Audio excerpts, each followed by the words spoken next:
তেল নুন ঝালে আমার সাধের রান্নাঘর, ফোড়ন ডালে সবাই আপন, কেউ নয় পর। আড্ডার ছলে চলে স্পেশাল ভোজ, রোজ রোজ তাই খুন্তি হাতা হাতে, বিচ্ছে প্লেটে পাতে, জীবনের স্বাদ বদলাতে। জি বাংলার রান্নাঘর, জি বাংলার রান্নাঘর।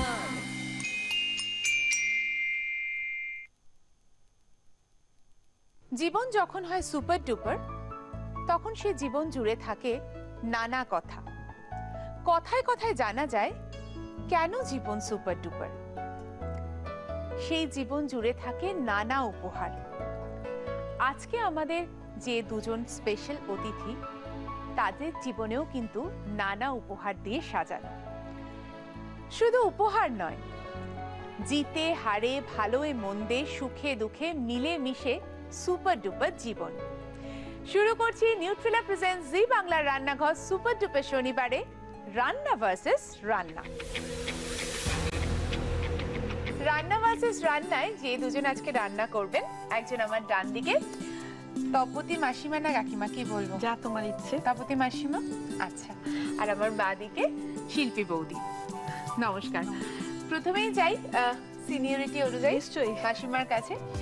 তুমি বলি? হ্যাঁ একদম বলি, নিশ্চয়ই। আচ্ছা, বলছি যে তুমি তো অনেক অনেক জায়গা ঘুরেছো, তুমি তো আগে টিচার ছিলে না?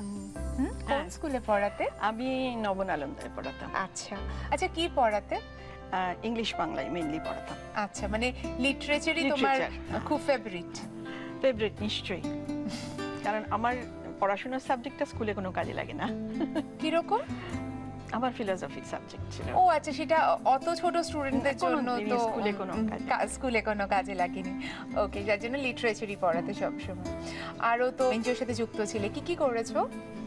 আমি যে এনজিওটার সঙ্গে অনেকদিন যুক্ত ছিলাম, সেটা একদম প্রত্যন্ত গ্রামে। তো ওদের ওখানে একটা হোম ছিল, তো সেই হোমটার সঙ্গে আমি বেশি কাজ করেছি। ওখানে বাচ্চারা থাকতো, রেস্কিউড এবং ডিস্ট্রেসড মেয়েরা থাকতো, এবং ওল্ড এজ মানে বৃদ্ধারা থাকতো। সেরকম একটা হোমে আমি অনেক দিন যুক্ত ছিলাম। আর শিল্পী বৌদির তো বোধহয় অনেকটা সময় কেটেছে আমাদের, মানে তুমি তো ওয়েস্ট বেঙ্গলের নয়, কানপুরে পড়াশোনা করেছো। হ্যাঁ, আমি মানে কানপুরেই আমার 17 বছর কেটেছে। মানে পুরো স্কুলিং ওখানে? পুরো স্কুলিং ওখানে। তারপর আমি কলকাতায় আসি, যেহেতু বাবা 2 বছরের মধ্যে রিটায়ার হচ্ছিলেন, তো ফার্দার স্টাডিজের জন্য কলকাতায় পাঠিয়ে দিলেন। তারপরে এখানে গ্র্যাজুয়েশন করি, তারপরে কম্পিউটার নিয়ে একটা অ্যাডভান্স ডিপ্লোমা করি, তারপর বিয়ে হয়, তারপর চলে যাই বম্বে। তো ওখানে 9 বছর থাকার পরে এই গত 4 বছর ধরে আমি কলকাতায় পার্মানেন্টলি আছি। আচ্ছা, জানো নিশ্চয়ই তোমরা যে রান্না ভার্সেস রান্নাতে একটা মেন ইনগ্রেডিয়েন্ট থাকে, যেটা আজকে ভেটকি মাছ। আর তার সঙ্গে অনেকগুলো ইনগ্রেডিয়েন্টস আমরা দিয়ে দিই, কিন্তু তার মধ্যে থেকে যে সবকটাই নিতে হবে এরকম কিছু না, কারণ ইনস্ট্যান্ট তোমাদের মাথা থেকে রান্নাটা বেরোচ্ছে। তো যেটা যেটা তোমাদের মনে হবে সেগুলো ইনকর্পোরেট করবে, যেগুলো মনে হবে না সেগুলো করবে না। কি কি আছে একটু বলে দিই। কর্নফ্লাওয়ার আছে, ডিম আছে, বিস্কুট গুঁড়ো আছে, তেজপাতা, শুকনো লঙ্কা আছে, পেঁয়াজ ভাজা যেটা মানে হাফ কুকড এরকম একটা আছে, এছাড়াও বেরেস্তা আছে, সেদ্ধ করা আলু আছে, নুন, চিনি, হলুদ এগুলো তো রয়েছেই, গোটা গরম মশলা আছে, ধনে পাতা আছে, রসুন কুচনো আছে, আদা বাটা আছে, আর টমেটো সস আছে, কাসুন্দি, আর ওদিকে আছে গরম মশলা গুঁড়ো, আর সেই সঙ্গে একটা ভাজা মশলার গুঁড়ো। আর তেল হিসেবে দুটোই রয়েছে, মানে নিউট্রিলা কাচ্চিঘানি মাস্টার্ড অয়েলও আছে, নিউট্রিলা রিফাইন্ড সানফ্লাওয়ার অয়েলও আছে। তোমরা যে কোনো যেটা খুশি সেটা ইউজ করতে পারো। আচ্ছা, এবার প্রথমে কে রান্না করবে? তুমি করবে প্রথমে? হ্যাঁ। ওকে, ফাইন। কি দেবো বলো, প্রথমে কি করবে তুমি? প্রথমে তো একটু তেল। কোন তেলটা নেবে? সর্ষের তেল। ওকে, তো মানে যতটা লাগে তুমি নিয়ে। আচ্ছা ঠিক আছে। আর আমাকে একটা স্প্যাচুলা দেবে? সেক্ষেত্রে আমরা ব্যবহার করছি নিউট্রিলা কাচ্চিঘানি মাস্টার্ড অয়েল। আমি মাছটা কি নেবো আগে? হ্যাঁ হ্যাঁ প্লিজ, তোমার যেটা লাগবে তুমি বলো, আমি দরকার তোমাকে এগিয়েও দিতে পারি। এটা না আমি একটুখানি, ওটা গরম হোক, এটা আমি একটু টুকরো করে নিতে চাইছি। আচ্ছা, তাহলে তোমাকে আমি একটু, তুমি ওই জায়গাটায় চলে যাও, আমার মনে হয় বেটার হবে। কি কি লাগবে তুমি আমাকে বলো, আমি সেগুলো তোমাকে গ্যাসটা দিচ্ছি। একটু কমিয়ে দেবে তাহলে? একদম, মানে তেলটা গরম হোক। হ্যাঁ, কি দেবো বলো? একটা নাইফ। তুমি এদিকে চলে আসতে পারো, মাসিমার সুবিধা হবে তাহলে। কি দেবো গো তোমাকে, কিছু দেবো আর? না না, এটা আচ্ছা। আমি করে নিচ্ছি। আরে তুমি তো দেশ বিদেশ প্রচুর ঘুরেছো, হুম, কোথায় বলো। কোথায় গেছো? আমার ছেলে যখন ইউএসএতে ছিল তখন আমি ইউএসএ গেছি। তারপরে আমার মেয়ের জামাইয়ের মানে চাকরির সূত্রে ওরা যেখানে যেখানে গেছে আমি সব জায়গায় গেছি, যেমন সিঙ্গাপুর, ক্যাম্বোডিয়া, এখন আমার মেয়ে আছে কানাডাতে, ভ্যাঙ্কুভারে, সেখানে। আর তুমি কি কি রান্না করে খাওয়ালে? আমি সব বাঙালি রান্না, তার মধ্যে কোনটা সব সব রকম। থেকে প্রেফার করেছিল আমাদের বাঙালি রান্নাগুলো? যেটা বিদেশিরা যাদের প্রবলেম, যেটা বোনের প্রবলেম থাকে, ওরা বোনলেস মাছটা খেতে ভালোবাসে, তো সেই জন্য বেশিরভাগই ওই ফিলে দিয়ে মাছের রান্না। আচ্ছা, এবারে কি আমি একটুখানি এটা কি বলো, গ্যাসটা বাড়িয়ে দেবো? হ্যাঁ, একটু বাড়িয়ে দাও। দিলাম। এবারে আমি এই পেঁয়াজটা নিচ্ছি। আচ্ছা, এখন তো তার মানে তোমার ছেলে মেয়ে স্বামী নাতি নাতনি নিয়ে একদম ভরা সংসার। সংসার বড়, কিন্তু কেউ কাছে থাকে না, এটাই হচ্ছে কারণ। আমার ছেলে যদিও দেশে আছে, কিন্তু সে থাকে ব্যাঙ্গালোরে। তুমি তার family নিয়ে। রসুন কুচি দিলে আর হ্যাঁ, আদা আদা বাটা বাটা দিলাম। দিলাম। ও তোমার ছেলে ফ্যামিলি নিয়ে ব্যাঙ্গালোরে আছে? হ্যাঁ। আচ্ছা, আমি আগে মাছগুলো দিয়ে দিই। হ্যাঁ,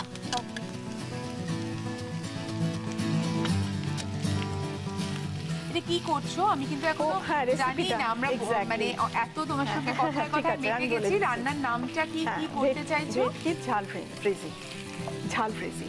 ওকে ওকে। এবারে চিনি দিলাম।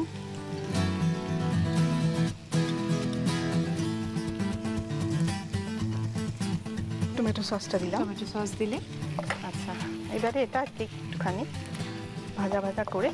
আচ্ছা, এটা তো আবার হতে বোধহয় একটু সময় নেবে না? হ্যাঁ, একটু সময় লাগবে। একটু সময় লাগবে। ততক্ষণে আপনাদের জানাই গতকালের এপিসোডের প্রশ্ন। গত পর্বে অন্বেষা তার বাবা সুরজিতের কাছ থেকে প্রথম কি গান শুনতে চেয়েছিল? এ বারান্দায় রোদ্দুর, বি ফাগুনের মোহনায়, সি তুমি রবে নীরবে। আর আজকের এপিসোড শুরু থেকে মন দিয়ে দেখছেন তো, কারণ আগামী পর্বে কিন্তু থাকবে এই এপিসোড থেকে প্রশ্ন। সুপার ডুপার শনিবার রান্না ভার্সেস রান্না নিয়ে আমি সোনালি। তপতি মাসিমা রান্না করছিলেন ভেটকি ঝাল ফ্রেজি। রান্নাটা প্রায় হয়ে গেছে। আর কি কি মেশানোর আছে? আমার একটু ধনেপাতা মেশানোর আছে। আচ্ছা, সেটা তাহলে দাও। দিতে দিতে আমি জিজ্ঞেস করি যে তুমি তো এনজিওতে অনেক রকম কাজ করেছো বললে, এমন কোনো মানে তুমি কিছু বলতে চাও যেটা আমাদের সাথে শেয়ার করতে চাও, যেটা পড়ে তোমার খুব ভালো লেগেছিল? হ্যাঁ, আমি বলছি, অনেক ঘটনা আছে, সব তো বলা সম্ভব না। তবে 2 বছর পর পর দিল্লিতে একটা বেঙ্গল অ্যাসোসিয়েশন থেকে একটা পেট্রিয়টিক সংসের একটা অল ইন্ডিয়া কম্পিটিশন হয় 15 আগস্ট উপলক্ষে। তো আমি 2 বছর পর পর আমার ওই হোমের 15 জনের টিম নিয়ে, ছেলে মেয়ে মিলিয়ে আমি ওখানে পার্টিসিপেট করেছি এবং ট্রফি নিয়ে এসেছি। বাহ, তো এটা আমার কাছে একটা, আমার মনে হয় একটা বিরাট পাওনা। খুব ভালো। আর কি দেবে বলো? এবারে ও এরপর ওই বেরেস্তাটা দেবে? বেরেস্তাটা দেব। আচ্ছা আচ্ছা, তোমার সঙ্গে তো বোধহয় মানে তোমার সত্যজিৎ রায়ের সঙ্গে কাজ করারও একটা সৌভাগ্য হয়েছিল, তাই না? সেটা একটা হ্যাঁ, সৌভাগ্য। মানে আমি তো মনে করি আমার তখন খুব কম বয়স, 15-16 বছর বয়স, যখন রবীন্দ্রনাথের ডকুমেন্টারিটা উনি তুলেছিলেন, হ্যাঁ হ্যাঁ। সেই সময়কার ঘটনা। তখন গীতবিতান থেকে উনি প্লেব্যাকের ব্যবস্থা করেছিলেন আর কি, প্লেব্যাক। তা গীতবিতানের ছাত্রী হিসেবে আমি প্লেব্যাক গ্রুপে ছিলাম। আচ্ছা, তো কাজেই ওনার কাছাকাছি আসার একটু তো কেমন সেই অভিজ্ঞতা? অদ্ভুত অভিজ্ঞতা। মানে ওইরকম একজন ব্যক্তিত্বের কাছাকাছি যেতেই তো ভয় করে, বিশেষ করে তখন আমার যে বয়স ছিল তখন। কিন্তু তা সত্ত্বেও উনি এত সুন্দরভাবে সকলের সঙ্গে মিশতেন, গল্প করতেন, এত রসিক মানুষ ছিলেন যে বলার নয়। খুব ভালো। আর কি কিছু মেশানো না, আছে? আর কিচ্ছু একদম মেশানো নেই, ready? না শুধু সার্ভ করার সময় আর একটু ওই ধনেপাতা আর একটু বেরেস্তা দিয়ে উপরটা একটু সাজিয়ে সাজিয়ে দেওয়ার সার্ভ জন্য। করা। ভেটকি ঝাল ফ্রিজি রেডি হয়ে গেছে, তবে আপনাদের জন্য রেসিপি রিক্যাপ একবার দেখে নিন।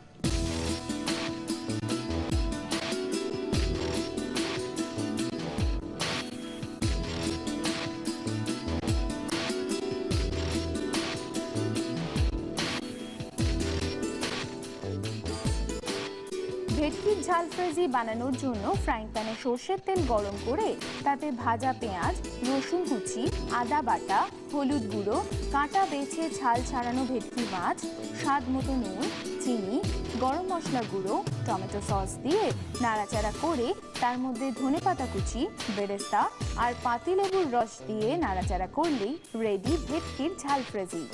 এবার রান্না করবেন শিল্পী বৌদি। শিল্পী বৌদি, ভেবেছো কি কি কি করবে? হ্যাঁ, আমি অ্যাকচুয়ালি কাকিমা যখন করছিলেন তখন আমি দেখছিলাম যে কি কি ইনগ্রেডিয়েন্টস আমাকে দেওয়া হয়েছে। তো এই ইনগ্রেডিয়েন্টস গুলো নিয়ে আমি তো ভেবেছো কিছু? হ্যাঁ হ্যাঁ ভেবেছি আমি। কি নাম দিয়েছো? স্টাফড ভেটকি পটেটো। প্রথমে কি করবে? ফার্স্টেই আমি এটাকে একটু ছাড়িয়ে নেব, মানে আচ্ছা। কাঁটাটা বার করে দেবো আর তেলটা বার করে দেবো, আচ্ছা আচ্ছা, যাতে আমার স্টাফিংটাতে কোনো Okay, কাঁটা বা শুরু তেল করে না দাও। হয়। ঠিক আছে, এই কাঁটাটা বাদ যাবে আর তেলটা বাদ যাবে। আচ্ছা আচ্ছা, তুমি এখন কি করছো? আমি অ্যাকচুয়ালি আমার কেরিয়ার শুরু করেছিলাম অ্যাজ এ ট্রেনার। আচ্ছা, তারপরে আমি চলে যাই বিয়ের পরে বম্বেতে। ওইখানে কিছুদিন আমি চাকরি বাকরি করিনি, কারণ আমার ছেলে হয়ে গেল, তারপর ওকে একটু টাইম দেওয়ার ছিল। তারপর আমি একটা চাকরিতে জয়েন করলাম অ্যাজ আ প্রজেক্ট ইনচার্জ, যেটা ছিল আপনার ওই যে শিপগুলো আসে, জাহাজগুলো যেগুলো আসে মুম্বাই পোর্টে, সেটার পুরো সার্ভিসিং কন্ট্রাক্ট আমরা নিতাম। ওকে তারপরে যখন কলকাতায় এলাম, ওদেরই যে কলকাতা ব্রাঞ্চ, সেখানে আমি জয়েন করলাম। ওকে। আর ইদানিং আমি corporate training a as a freelance corporate trainer join করেছি। কি ধরনের ট্রেনিং করাও তুমি? তুমি কাজ training- করতে করতে বলতে পারো। হ্যাঁ, ওকে। ট্রেনিং বিভিন্ন ধরনের করাই, যেমন ধরো কোনো ব্যাংকে নতুন একটা ব্যাচ ঢুকলো, মানে সেলস অ্যান্ড মার্কেটিং এর। রিসেন্টলি একটি বেসরকারি ব্যাংকের একটি ট্রেনিং আমি শেষ করলাম। তো ওদের প্রোডাক্টস নলেজের সঙ্গে সঙ্গে সেলস অ্যান্ড মার্কেটিং এ তোমার বডি ল্যাঙ্গুয়েজটা কি হওয়া উচিত, আর বডি ল্যাঙ্গুয়েজ কি হবে, বডি পশ্চার কিভাবে তুমি দাঁড়াবে, কিভাবে নিজেকে প্রেজেন্ট করবে, সেইগুলো। গ্যাসটা একটু জ্বালাবো। আচ্ছা, কি তেল তোমাকে দেবো বলো?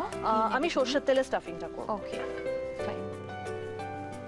আর সেক্ষেত্রে আমরা ব্যবহার করছি নিউট্রিলা কাচ্চিখানি মাস্টার্ড অয়েল। তেলটা কি হ্যাঁ, একটুখানি গরম হোক। একটু জাস্ট গরম করতে হ্যাঁ। দিলাম। তুমি চলে এসো এদিকে। হ্যাঁ, তুমি তো রান্নাটা করবে। তেল গরম হয়ে গেছে, এবার কি করবে? এবার এই যে আস্ত গরম মশলা আছে, এটা একটু দেবো এখানে। আচ্ছা, জাস্ট একটুখানি এটা হবে, তারপরে আমি এটাকে কিন্তু বার করে নেবো, কারণ স্টাফিং এ এটা মুখে পড়লে ভাল লাগবে ও না। আচ্ছা, জাস্ট মানে তেলের মধ্যে ওই গন্ধটা যাতে চলে যায়, যাই এই জন্য এটা আমি ইউজ করছি। এবার এটাকে আমি সরিয়ে নেবো। আচ্ছা, এখানে রাখি। এখানে রাখতে পারো।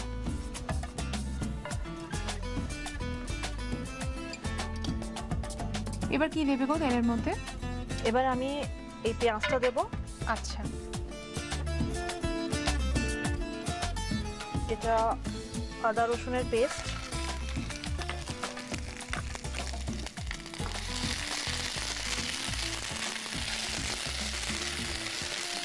আর কি দেবে? আমি মাছটা দিয়ে তারপর নুনটা দেবো।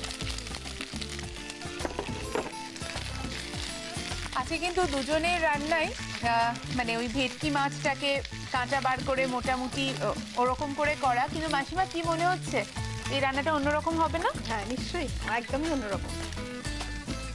এর মধ্যে একটু হলুদ দিলাম, নুন। এ নাও চামচ না। হ্যাঁ, আচ্ছা, এই স্টাফিংটা যতক্ষণ রেডি হচ্ছে, আমি আলুটাকে হাফ করে একটু পুড়ে নেব।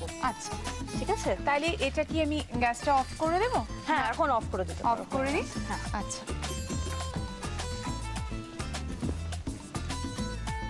এই আলুটাকে আমি হাফ করছি। আচ্ছা, এবার এখান থেকে একটুখানি আমি স্কুপ করে স্কুপ করে বার করে নেব। নিচ্ছি। ভেটকির যে স্টাফিংটা হবে সেটা এখানে তৈরি হয়ে গেছে, আর ওদিকে আলুকেও স্কুপ করে বার করে নেওয়া হচ্ছে, মানে কুড়িয়ে নেওয়া হচ্ছে। এরপরে এই স্টাফিংটা ঠান্ডা হলে সেটা যাবে আলুর মধ্যে। আমরাও নিয়ে নিয়ে এই সময় একটা ছোট্ট বিরতি, কেউ কোথাও যাবেন না, এক্ষুনি ফিরে আসছি নিউট্রেলা প্রেজেন্ট জি বাংলা রান্নাঘর সুপার ডুপার শনিবারে রান্না ভার্সেস রান্না নিয়ে, যেখানে প্রচুর রান্না করবেন, এখনো রান্নার অনেক বাকি আছে, আর আরেকজনের কাছে হবে প্রচুর গল্প তার সঙ্গে। সঙ্গে থাকুন। যার নাম স্টাফ ভেটকি পটাটো। দেখি এখন সেটা কি অবস্থায় আছে। আসুন। পুর ঠান্ডা হয়ে গেছে, সেটা অলরেডি 3টে পটাটো তাকে স্কুপ করে বার করে, মানে সে হয়েও গেছে। একটা দাও, তুমি দেখিয়ে দাও। নিশ্চয়ই। এই আলুটা সেদ্ধ ছিল, এটাকে স্কুপ করে বার করে নিয়েছি মাঝখান থেকে। এবার একটুখানি পুর নিয়ে এখানে আমি এভাবে স্টাফিংটা করে দেবো। আচ্ছা, এটা আমার স্টাফ হয়ে গেল। এবার আমি একটা ব্যাটার বানাবো।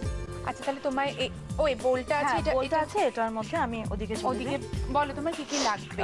ডিমটা আমি ফেটিয়ে রেখেছিলাম, মানে ফেটিয়ে না, ভেঙে রেখেছিলাম। ডিমটা দাও। ডিমটাকে একটুখানি ফেটিয়ে নেবো, বেশি না। আচ্ছা, তুমি বোধহয় ফ্রাই করবে, আমি তেল ঢেলে দিই, গরম হতে থাকুক হ্যাঁ, তেলটা। একদম একদম সাদা তেল।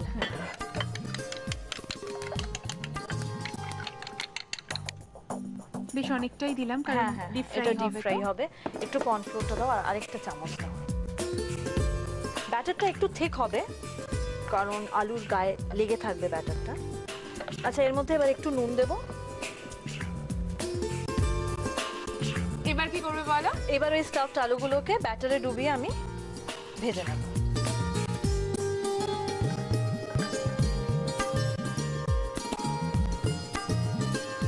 স্টাফ ভেটকি পটাটো ভাজা ভাজা হচ্ছে।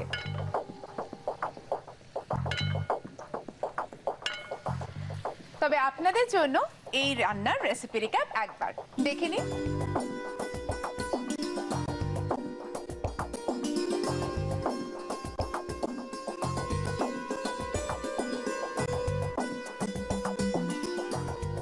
স্টাফ ভেটকি পটাটো বানানোর জন্য প্রথমে ফ্রাইং প্যানে নিউট্রেলা কাচ্চিঘানি মাস্টার্ড অয়েল গরম করে তাতে গোটা গরম মশলা ভেজে তুলে নিতে হবে। এবার ওই তেলে বেরেস্তা, আদা বাটা, নুন হলুদ দিয়ে ভেজে কাটা ছাড়ানো ভেটকি মাছ, হলুদ গুঁড়ো, স্বাদমতো নুন আর টমেটো সস দিয়ে নাড়াচাড়া করে নামিয়ে নিয়ে পুরটাকে ঠান্ডা করতে দিতে হবে। এবার আলুটাকে স্কুপ করে কেটে তার মধ্যে রেডি করা ভেটকির পুর ভরে ডিম, কর্নফ্লাওয়ার আর নুনের ব্যাটারে ডুবিয়ে নিউট্রেলা রিফাইন্ড সানফ্লাওয়ার অয়েলে ডিপ ফ্রাই করে তুলে নিলেই রেডি স্টাফ ভেটকি পটেটো। প্রথমেই জানিয়ে দিই আজকে নিউট্রেলা টিপ। শুকনো লঙ্কা জলে ফুটিয়ে কাঠ তৈরি করে ছাড় পোকার উপদ্রব যেখানে সেখানে দিলে ছাড় পোকা মরে। কোনো জায়গা পুড়ে গেলে আলু থেতো করে বেটে সেখানে লাগালে উপকার পাওয়া যায়। তোমরা দুজনেই আজকে এখানে এসেছো, অনেক ধন্যবাদ। জি বাংলা রান্নাঘরের তরফ থেকে তোমাদের দুজনের জন্য, তোমার জন্য এই মেমেন্টোটা, ধন্যবাদ। তোমার জন্য এই মেমেন্টোটা। Thank you. সেই সঙ্গে এত সুন্দর দুটো ভেটকির প্রিপারেশন আজকে করলে, তাই তোমাদের জন্য আছে আমাদের তরফ থেকে কিছু বিশেষ উপহার। একবার দেখে নিই। নিউট্রেলার পক্ষ থেকে থাকছে একটি 5 লিটার কাচ্চিঘানি মাস্টার্ড অয়েল আর একটি 1 লিটার কাচ্চিঘানি মাস্টার্ড অয়েল, আর থাকছে সানফ্লাওয়ার অয়েলের 1 লিটারের 2টি প্যাকেট, তার সঙ্গে সয়াবিন অয়েলের 1 লিটারের 2টি প্যাকেট। এছাড়াও নিউট্রেলা সোয়া চাংস, মিনি চাংস এবং গ্র্যানিউলসের একটি গিফট হ্যাম্পার। এছাড়াও থাকছে কুকমি টাটা গুঁড়ো মশলার পক্ষ থেকে একটি গিফট হ্যাম্পার, আছে কেকসের পক্ষ থেকে গিফট হ্যাম্পার, আরও থাকছে দাগের চোম মার্বো কেয়ারের পক্ষ থেকে 2টি গিফট হ্যাম্পার। এছাড়াও থাকছে মটন ব্র্যান্ড পিওর ঘি তরফ থেকে একটা গিফট হ্যাম্পার, আর থাকছে উপসানা আয়ুর্বেদিক বিউটি প্রোডাক্টস এর পক্ষ থেকে একটি সুন্দর গিফট হ্যাম্পার। শাড়ির পীঠস্থান ঢাকেশ্বরী বস্ত্রালয় কৃষ্ণনগর নদিয়ার পক্ষ থেকে একটি সুন্দর শাড়ি।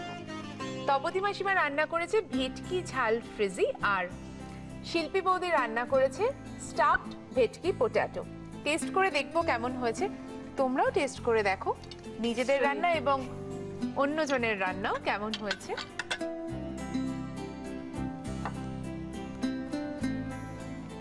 দারুণ হয়েছে গো।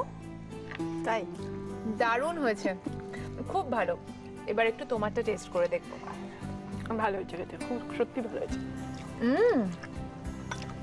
দুজনেই জমিয়ে রাখতে ভালোবাসে আর কি, মানে এ একটা বলছে তো ও আরেকটা টিপ দিচ্ছে, এ আরেকটা কথা বলছে তো ও আরেকটা কথা বলছে। তবে আমি জানি, আমার মনে হয় সেটা যদি মাসিমার মুখ থেকে শুনি ভালো লাগবে। তোমার বোধহয় একটা ফ্যামিলির পরিচয়ও আছে, তাই না? যদি একটু শেয়ার করো আমাদের সাথে। সত্যি কথা বলতে কি, ফ্যামিলির পরিচয়টা যেহেতু আমাকে ওখানে লিখতে হয়েছিল ফর্মটাতে পারিবারিক বিষয়, তাই জন্য আমি উল্লেখ করেছিলাম। নইলে সত্যি কথা বলতে কি, যে মানুষের স্যার গুরুদাস বন্দ্যোপাধ্যায়ের পরিবারের আমি একজন বউ, মানে আমার সত্যি সংকোচ হয়, মানে ওইরকম একজন মানুষের নামের পরে নিজেদের ওখানে তার পরিবারের কেউ বলতে সত্যি সংকোচ লাগে। না, কিন্তু আমি একটা কথা বলবো, যদিও তোমার সঙ্গে এবং তোমার সঙ্গে দুজনের সঙ্গে আমার এইটুকু অল্প সময়ের মধ্যেই পরিচয়, কিন্তু তোমাদের দুজনের কথা শুনে, তোমাদের যা যা তোমরা জীবনে এখনো অবধি করেছো, এক্সপিরিয়েন্স শুনে সত্যি এটা মনে হচ্ছে আজকে সুপার ডুপার শনিবারে যে দুজন আজকে আমার বিশেষ অতিথি, দুজনের জীবনও কিন্তু একেবারে সুপার ডুপার, সুখে দুঃখে ভালো মন্দে মিলে মিশে একদম একাকার। ভীষণ ভালো লেগেছে তোমাদের সঙ্গে আলাপ হয়ে, এবং ভবিষ্যতে যদি আবার কখনো আসতে বলি প্লিজ এসো, নিশ্চয়ই ভালো লাগবে, খুশি হয়ে আসবো। আমি জানি না তোমাদের দুজনের কেমন লেগেছে। ভীষণ ভালো লেগেছে। আর স্পেসিফিক্যালি এই মোমেন্টটা, আমার বাবা রান্না করতে খুব ভালোবাসতেন, মানে কোনো রেস্টুরেন্টে গেলে ভালো রান্না, মানে উনি পারমিশন নিয়ে রেস্টুরেন্টের রান্নাঘরে অবধি যেতে রাজি হতেন। তো উনি আজকে নেই আমাদের মাঝে, তো এই মোমেন্টটা ওনার জন্যই। ও থ্যাংক ইউ। এটা আমার হাতে করা কিছু নয়, কিন্তু যেহেতু আমি নানান জায়গায় গেছি, সব জায়গায় কিছু কিছু জিনিস তো নিয়ে আসি। এটা ফিজি থেকে আনা একটা ফটো ফ্রেম, এটাও আমি আমার খুব কাছে রাখবো। Thank you. তুমি ব্যবহার করলে আমার খুব ভালো লাগবে। নিশ্চয়ই ব্যবহার করবো, থ্যাংকস।